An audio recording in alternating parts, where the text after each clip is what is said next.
Bonjour à tous. Je m'appelle Grégory. Merci de faire le déplacement et l'effort de venir m'écouter. C'est sympa. J'ai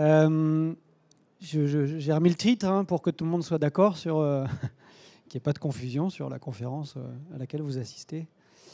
C'est un parti pris un peu particulier parce que vous allez sentir derrière moi tout le potentiel du vendeur qui a envie de faire exister sa plateforme d'innovation.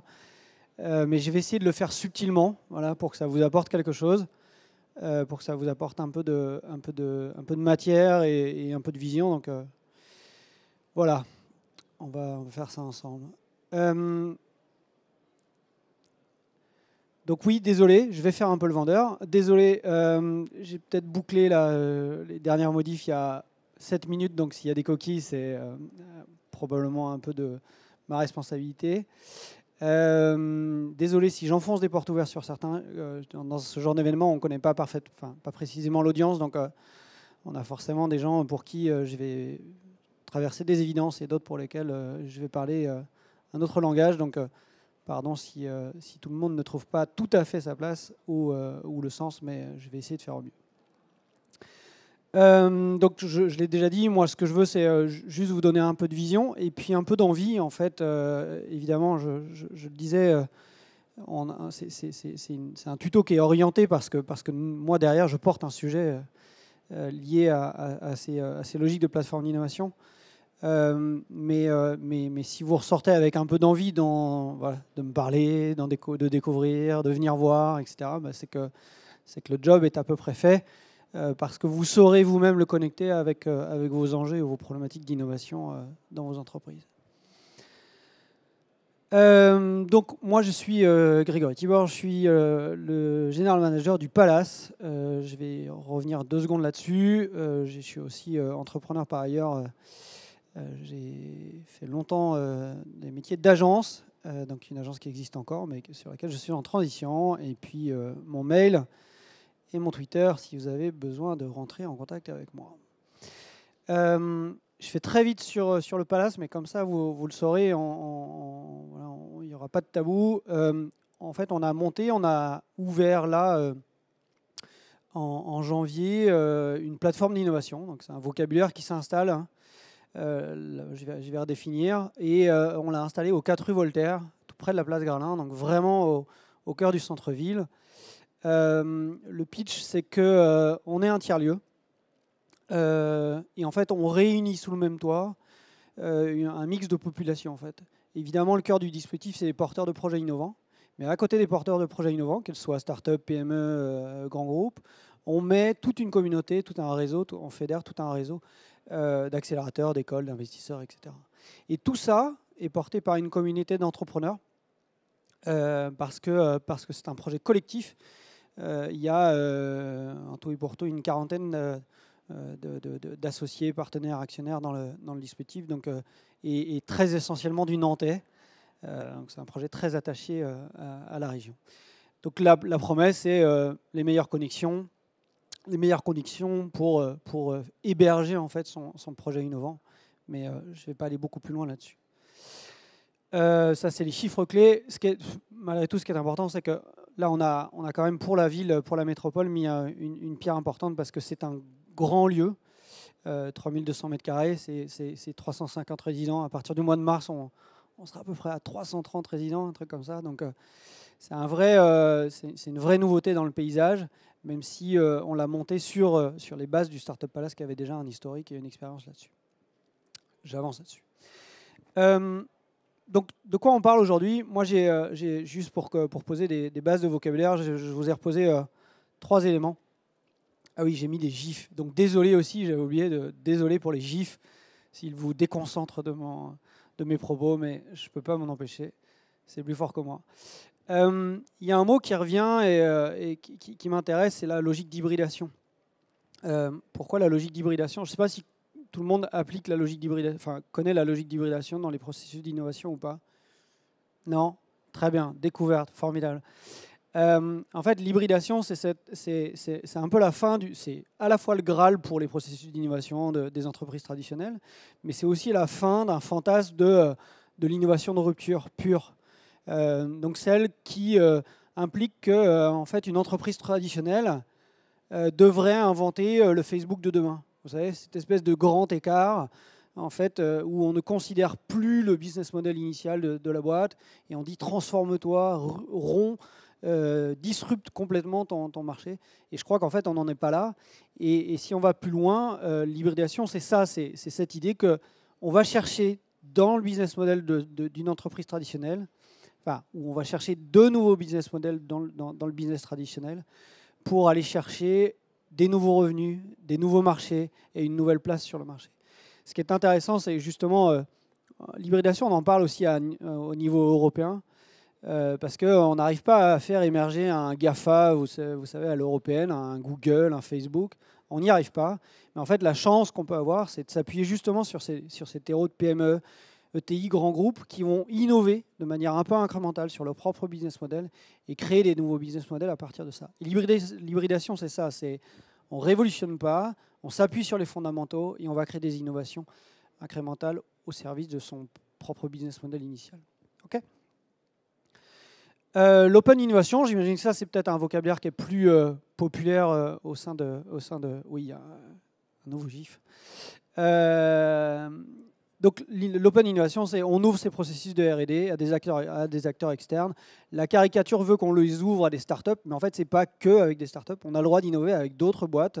On a le droit d'innover avec des concurrents. Il y a de plus en plus de choses qui se font sur la compétition. On a le droit d'innover avec des laboratoires, avec des universités. Le tout, c'est qu'on a accepté l'idée qu'on innovera mieux que si on sort de l'équipe, en fait, qu'on ne se contente pas de l'équipe pour le faire et qu'on va aller chercher d'autres ressources et d'autres compétences pour le faire. Le troisième vocabulaire, mais je l'ai déjà un peu traversé quand même, c'est la logique de plateforme d'innovation. Donc la plateforme d'innovation, ça repose sur un lieu, toujours. C'est un lieu, un QG, sur lequel on réunit un écosystème. Donc je le dis, c'est bien la promesse que doit porter une plateforme d'innovation, c'est mélanger un écosystème au service des projets innovants. Donc je mets mon projet innovant et sans bouger, j'ai toute la communauté qui vient autour de moi et qui gravite et qui me permet de trouver des solutions à mes problématiques d'innovation et de business model. Il y a un sujet, et je l'avais mis dans le pitch du truc, de la conf, il y a Station F. Est-ce que tout le monde connaît Station F?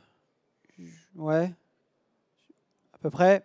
Bon, donc Station F, c'est 34 000 m², donc c'est un peu plus que 10 fois plus grand que chez nous, mais ce n'est pas le principe. En fait, ce que Station F a changé, c'est vraiment a rendu populaire cette logique de tiers-lieu au service des projets innovants à une échelle qui est évidemment importante. Donc ça a fait beaucoup pour évangéliser, pour vulgariser en fait la notion de plateforme d'innovation.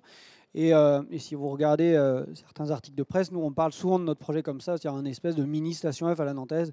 C'est vraiment de la vulgarisation parce qu'on a des caractéristiques qui sont un peu différentes, mais reste que c'est un repère. En fait, Station F, ce qu'ils ont fait, c'est qu'ils ont mis un écosystème complet, divers, de grands groupes, de TI, de labos, de start-up, évidemment. Et tout ça vient en friction, en frottement, pour essayer de faire au plus vite émerger des projets innovants. En fait, ce qu'on voit derrière ça, c'est que voilà, tout le monde y va. Ah ouais, il y a probablement un petit côté marketing dans l'histoire. Les premiers sont arrivés et puis les autres se sont dit « Ouais, mais si on n'a pas notre petite étiquette à Station F, on va passer pour des ringards. » Oui, c'est probable. Mais il y a un fond quand même derrière tout ça. C'est que les gens y vont avec des objectifs voilà, d'innovation très concrète. Et il ne faut pas, sous couvert d'une approche un peu marketing, il ne faut pas oublier ce qui motive les boîtes à aller rejoindre la Station F. Et oui, vous n'êtes pas LVMH. Dans vos entreprises, vous n'êtes pas LVMH, mais vous avez un point commun avec LVMH. Le point commun majeur que vous avez avec eux, c'est que vos projets innovants finissent mal en général. C'est pas, on peut discuter des stats, mais moi j'en ai une, elle vaut ce qu'elle vaut. 85% des projets, voilà, c'est ce que j'ai oublié, c'est de citer les sources. Voilà, merci Grégory. Pour la prochaine fois, je ferai mieux. encore une fois, moi, les stats, elles ne m'intéressent pas. La vérité des stats, elle est très variable. En revanche, il y a une tendance, mais vous le savez tous, c'est que les projets innovants dans les entreprises traditionnelles sont difficiles à faire émerger véritablement. On a du mal à leur trouver une place et on a du mal à les mener véritablement vers le succès. J'imagine que certains d'entre vous pourront me trouver des exceptions, et il y en a plus d'une. J'ai évidemment pas de souci avec ça. Reste que la grande majorité des projets innovants, en fait, échouent ou déçoivent dans les entreprises traditionnelles. Je ne sais pas si vous êtes en opposition avec ça, mais la portée, le message est assez souvent assez récurrent sur ce sujet. Mais en fait, c'est pas différent en start-up. C'est-à-dire que si on considère le deal flow de start-up, en fait, il y a 90% des start-up qui échouent, donc qui meurent, ou alors qui pivotent sur des business models traditionnels. Donc ça veut dire que 90% des processus d'innovation embarqués par des startups vont vers l'échec.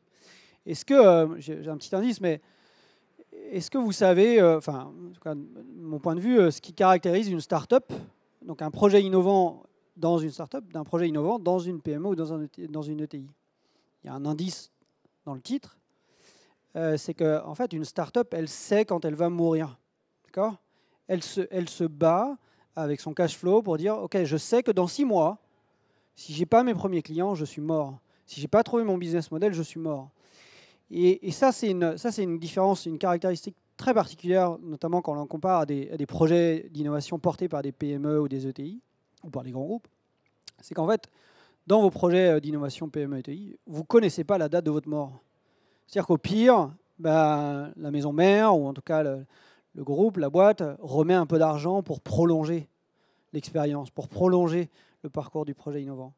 Et ça, ce n'est pas possible dans un modèle de start-up, sauf à dire qu'effectivement, on va lever des fonds. Mais si on lève des fonds, c'est parce qu'on commence à trouver des indices du business model. Ça ne veut pas dire qu'on l'a toujours trouvé. On sait bien qu'il y a aussi des exagérations. Mais ça, c'est une caractéristique qui est fondamentale parce que on parle beaucoup d'innovation sous contrainte. Voilà. Les startups font de l'innovation sous contrainte. Et la première de ces contraintes, c'est le cash. Voilà. Ce qui est en fait pas la caractéristique première dans un groupe, dans une PME ou dans une ETI. Alors oui, on va dire le projet, on va allouer 50 000 € à ce projet-là, etc. Mais en fait, c'est pas la mort qui nous attend. Au pire, c'est l'échec, une déception, un truc qui on va dire bon écoute, on fera mieux la prochaine fois. C'est pas aussi radical. Donc ça c'est quelque chose qu'il faut envisager et comprendre. Et les startups meurent. Souvent il y a un truc qui dit que les startups meurent parce qu'elles n'ont pas de fonds. En fait, la cause première de la mort d'une startup, c'est parce qu'elle n'a pas trouvé son marché. C'est-à-dire qu'elle n'a pas trouvé son business model et des gens à qui vendre son idée et son concept. Et ça, de fait, ça fait une différence avec des projets d'innovation portés par des entreprises traditionnelles parce que, à la base, une entreprise traditionnelle, elle a son marché. Elle a déjà ses clients, elle a déjà son réseau, elle a déjà sa communauté. Ça ne veut pas dire que sa solution et son produit va le trouver immédiatement et son innovation va percer, mais on part d'une équation qui est quand même fondamentalement différente. Et bon, c'est une lecture, hein, c'est difficile de faire des vérités sur ces sujets-là, mais on considère que si les projets d'innovation en entreprise traditionnelle échouent, c'est la source de tout. C'est la mauvaise différenciation entre l'exécution et l'innovation, ou les opérations et l'innovation. C'est-à-dire qu'on fait trop d'amalgame dans les modèles de fonctionnement, dans les méthodologies impliquées, entre le business as usual, le quotidien, les opérations, et les projets d'innovation. Et en fait, elles ont besoin d'outils d'organisation fondamentalement différentes. Donc si vous ne faites pas la segmentation entre une vraie différence profonde entre vos projets d'innovation et vos projets d'exécution, c'est-à-dire votre business au quotidien, probablement que vous le menez plus vite vers l'échec dans ces conditions-là. Il y a, encore une fois, c'est une lecture sur la projection, enfin sur les projets innovants. Il y a 5 choses qui ressortent. Je vais aller assez vite. Mais en gros, les boîtes, en général, les entreprises traditionnelles n'acceptent pas suffisamment l'échec. Le deuxième point, c'est la séparation des risques. C'est-à-dire qu'en fait, on n'isole pas les risques entre le business as usual et l'innovation et les projets d'innovation. Donc si on sépare les risques, on sépare aussi les modèles de fonctionnement et les méthodes. On change de méthode évidemment, parce qu'on ne fait pas du business au quotidien comme on fait de l'innovation. Donc il faut changer radicalement de modèle. Il faut changer les KPI, parce que si on mesure la performance d'un projet innovant au même KPI qu'au même KPI financier, probablement qu'on se trompe. Et évidemment, on a un intérêt fondamental à décloisonner. Donc ça, c'est revenir à ce principe d'innovation ouverte. On dit comment on crée les conditions pour collaborer, partager avec d'autres ces problématiques d'innovation. C'est une lecture, mais je la trouve intéressante. Donc, ce qu'on porte comme message, c'est que, en fait, si je reviens une seconde là-dessus, mais si vous décloisonnez, en fait, vous embarquez le reste. D'accord ? Si vous sortez l'équipe, si vous sortez le projet du business as usual, ben, ça y est, vous changez la donne. Donc, la théorie de l'échec évolue, les risques sont évidemment séparés, les méthodes, de fait, vous allez pouvoir donner un territoire d'expression ou d'exploration des méthodologies qui va être très différent. Et évidemment, vous allez mettre des indicateurs de performance qui sont différents. Mais l'accélérateur de ce changement, ou en tout cas de cette séparation, de cette division, de cette segmentation, c'est bien le décloisonnement. C'est de dire qu'il faut qu'on sorte l'innovation de son espace dans lequel qu'on avait réservé pour elle à l'avance. Dans les innovations ouvertes, vous avez plein d'exemples, hein, vous en connaissez, des labs. Vous savez, il y a beaucoup de boîtes qui ont des labs. Il y a beaucoup de boîtes qui ont des labs internes. Bon, est-ce que c'est une bonne solution? J'en sais rien. Il y a beaucoup de boîtes, il y a aussi des labs universitaires. Ça, c'est une autre manière de décloisonner, mais c'est probablement profitable à certains. Les logiques d'accélérateur, c'est-à-dire ce qu'on voyait tout à l'heure, c'est TF1 monte son accélérateur. Il y a d'autres cas en région, sur Ouest France, qui a monté un accélérateur. C'est de la R&D externalisée. C'est aussi une manière d'accélérer et c'est aussi une manière de décloisonner son innovation, qui est à mon avis un bon outil d'ailleurs, hein, pour le coup. Et puis les équipes délocalisées, c'est-à-dire on sort les équipes, fondamentalement, on les met à une autre adresse, dans un autre écosystème, dans un autre environnement. Nous, ce qu'on veut, c'est qu'on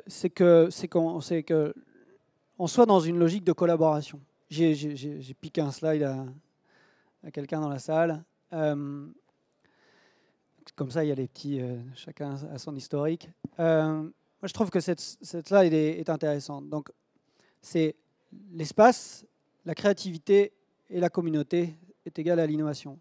L'espace, c'est effectivement le lieu, la place dans laquelle vous mettez votre projet d'innovation. Et ça a une importance fondamentale sur le parcours d'innovation. La créativité, c'est, est-ce que la créativité, c'est difficile à mesurer, mais est-ce que déjà à la base vos équipes ont les compétences créatives, ou en tout cas l'appétence créative, pour transformer, s'adapter, inventer, créer, pour le faire? Et est-ce que votre équipe ou votre projet est connecté à une communauté qui va le permettre de se stimuler, de se frotter, de découvrir d'autres choses? En fait, ça, c'est les trois piliers pour la construction des processus d'innovation. Mais tout ça, en fait, c'est de la collaboration. C'est-à-dire qu'on on revient à cette logique d'innovation ouverte, d'innovation collaborative, dans laquelle la seule clé, c'est OK, est-ce que mes équipes sont dans un modèle de collaboration suffisamment ouvert, suffisamment éclaté pour trouver les ressources à chaque défi qu'elles auront devant elles pour trouver les solutions. Je me fais comprendre? Et en fait, c'est ça une plateforme d'innovation. Moi, c'est pour ça que je fais le lien. C'est-à-dire que, en fait, une plateforme d'innovation, ça sert à ça. Ça sert, à vous focaliser sur votre métier, vous installez, vous travaillez, vous n'avez rien à gérer, ni votre café, ni votre truc. Donc ça, c'est les ressources, mais ça, c'est les bases du coworking, en fait. Hein, d'accord? Mais c'est un point important, c'est focus, je m'installe, je bosse, et j'ai rien à traiter d'autre. La stimulation, c'est que ce soit à titre individuel ou à titre professionnel, on a tous besoin, dans notre quotidien pro, d'être stimulés. Donc c'est soit de la stimulation intellectuelle, ça peut même être de la stimulation physique, parce qu'on peut trouver aussi, c'est là où on va rattraper les logiques de happiness, même si j'en suis pas un défenseur patenté, mais l'idée c'est quand même qu'à un moment donné, il y a des collaborateurs, on a besoin en équipe d'avoir des points de respiration. Mais surtout, ce qui nous intéresse dans les plateformes d'innovation, ce que vous allez retrouver à Station F, en fait, c'est qu'il se passe toujours quelque chose. Il y a toujours quelqu'un qui passe pour vous apprendre quelque chose, pour vous enseigner, pour vous stimuler, pour challenger. Et c'est ça qu'on va chercher dans une programmation événementielle, dans des rencontres, dans des événements, pour que, en permanence, à côté de vos moments de focus, vous ayez cette liberté de vous ouvrir à d'autres idées, à d'autres problématiques. Et puis la connexion, c'est que on est dans une logique où évidemment la connexion vous implique que vous soyez mis en réseau, relié à ces grands comptes, à d'autres grands comptes, à d'autres PME, à d'autres startups, parce que c'est comme ça que vous allez faire les meilleures rencontres, celles qui vont vous faire progresser aussi. Le mot de la fin, là c'est pour finir en mode vendeur. En fait, oui, moi je vends un espace, en fait je vends un tiers-lieu, donc je ne peux pas vous dire mieux que je suis convaincu de ma propre idée, de mon propre concept. Mais en fait, peu importe que ce soit ici ou ailleurs, le vrai mot de la fin, c'est rejoignez quelque chose. En fait, ou faites en sorte qu'on vous rejoigne, mais surtout ne restez pas seul face à vos problématiques d'innovation, parce que la collaboration est la clé de la performance de ces projets. Merci beaucoup.